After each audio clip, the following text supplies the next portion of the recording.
નમસ્કાર, મારું નામ છે ભક્તિ ડેરિયા અને આજે હું જામનગરના ઇતિહાસનો પાઠ 4 લઈને આવી છું. તો ચાલો જાણીએ જામનગરનો ઇતિહાસ. તો આજે હું પ્રદર્શન ગ્રાઉન્ડનો ઇતિહાસ લઈને આવી છું. તમારે લોકોને જાણવો છે પ્રદર્શન ગ્રાઉન્ડનો ઇતિહાસ? તો ચાલો ઇતિહાસના પન્ના ફેરવીએ અને જાણીએ પ્રદર્શન ગ્રાઉન્ડનો ઇતિહાસ. પ્રદર્શન ગ્રાઉન્ડ ગુજરાત રાજ્યના જામનગર શહેરમાં આવેલું એક મુખ્ય મથક છે. પ્રદર્શન ગ્રાઉન્ડનો ઇતિહાસ ખૂબ જ જૂનો છે અને ઐતિહાસિક છે.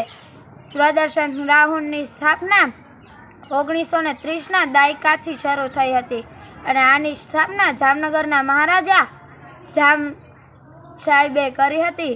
પ્રદર્શન ગ્રાઉન્ડ જ્યારે રાજાઓ હતા ત્યારના સમયમાં શિકારીનું ગ્રાઉન્ડ તરીકે ઓળખાતું. ત્યાંના રાજાઓ અહીંયા શિકાર કરતા અને હાલના સમયમાં આ ગ્રાઉન્ડ સાંસ્કૃતિક અને આધુનિક છે.